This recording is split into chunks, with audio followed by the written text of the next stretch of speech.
தெலுங்கு திரைப்பட தயாரிப்பாளர் கோபிச்சந்த் மலினேனி இயக்கிய ஜாட் திரைப்படம் 2025 ஏப்ரல் 10 வெளியாகியது.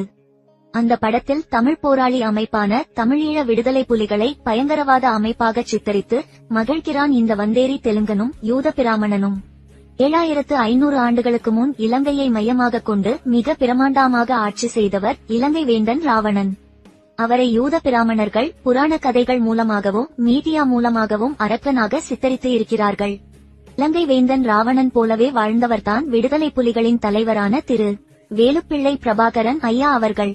அவர் உருவாக்கிய அமைப்பு தான் LTTE என்னும் விடுதலை புலிகள் அமைப்பு. ஆனால் விடுதலை புலிகள் அமைப்பை பயங்கரவாத அமைப்பாக தடை செய்யப்பட்டுள்ளது. ராஜீவ் காந்தி படுகொலைக்கு மற்றும் பல கொலை சம்பவங்களுக்கு இவர்களே காரணம் என மீடியா மூலம் மிக பெரிய நாடக பிம்பத்தை நடத்தி உலகையே நம்ப வைத்தார்கள் யூதனும் யூத பிராமணனும். துடன் திரைப்படங்கள் மூலமாகவும் விடுதலை அமைப்பை தவறான கண்ணோட்டத்தில் மக்களுக்கு காண்பித்து வருகிறார்கள் இந்த யூத பிராமணர்கள். ஆனால் உண்மையில் விடுதலை அமைப்பில் உள்ள ஆண்களைப் போலவே அங்குள்ள பெண்களையும்